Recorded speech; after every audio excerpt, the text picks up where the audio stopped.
امام اور راہبر ایک ہی ہوتا ہے۔ اب جتنی حدیثیں گھڑی جائیں، اقوال گھڑے جائیں کہ کتنے رہبر ہوتے نہیں ہوتے، ابھی بعض لوگ ہیں مغالطہ ڈالتے ہیں، کہتے ہیں جی ولایت فقی نہیں، ولایت فقہا۔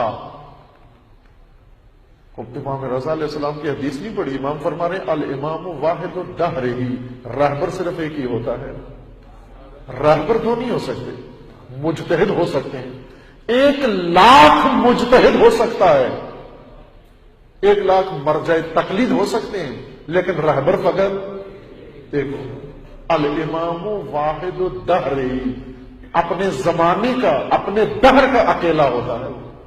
اگر دوسرا ہو وہ کوالیفائی بھی کرتا ہو رہبری کے لیے، رہبر نہیں ہوتا۔ رسول اللہ امام تھے، علی ہمراہ تھے، لیکن امام صرف رسول تھے۔ رسول اللہ کے بعد علی امام تھے۔ جب علی امام تھے، امام مجتبی ساتھ تھے، معصوم تھے، کوالیفائی کرتے تھے امامت کے لیے، لیکن امام علی تھے۔ امام حسن پیروکار تھے۔ امام حسن جب امام تھے، امام حسین موجود تھے، امام حسین پیروکار تھے۔ دو امام نہیں، امام ایک ہی ہوتا ہے۔ الامام واحد الدہر ہی، امام ہمیشہ ایک ہوتا ہے۔ لا یدانیہ احد، کوئی امام کے نزدیک مقام نہیں پا سکتا، امام کے مقام کے نزدیک بھی نہیں آ سکتا۔ ولا یعادلہ عالم، کوئی عالم امام کا، رہبر کا ہم پلہ نہیں ہو سکتا۔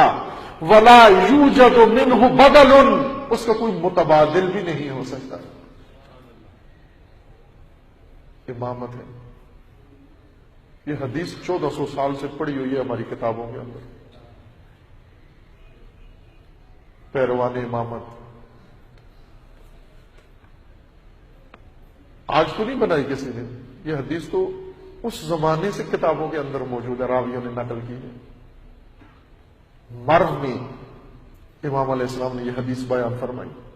ولا یعادلہ عالم، کوئی اس کا ہم پلہ بھی نہیں ہو سکتا، کوئی اس کے مقام کے نزدیک قریب بھی نہیں ہو سکتا۔ ولا یوجد منہ بدل، کوئی اس کا متبادل بھی نہیں ہو سکتا، آلٹرنیٹ بھی نہیں ہے امامت کا کوئی بھی۔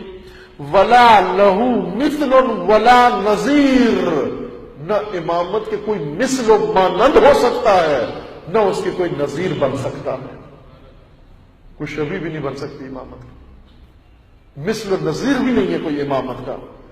مخصوص بالفضل کلہ من غیر طلب منہ لہ ولا اکتساب، اللہ کی طرف سے ایسا فضل و فضائل و کمالات اس کے اندر ہوتے ہیں جس کے لیے اس کو طلب، یعنی طالب علمی پڑھنا نہیں پڑتا، کسب نہیں کرنا پڑتا، اس کو اس کے وجود میں خدا ایسے فضائل قرار دیتا۔ بل اختصاص من المفضل الوہاب، یہ فضل و فضائل، یہ کمالات کسب و اقتصاب سے اس کے اندر نہیں آتے، بلکہ یہ مفضل وہاب کی طرف سے اس کے اندر آتے ہیں۔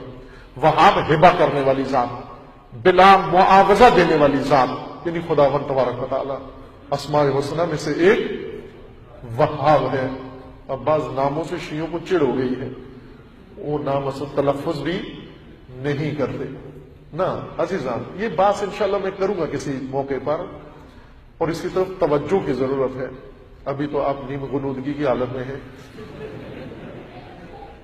اس وقت نہیں ہے، موقع مناسب نہیں ہے۔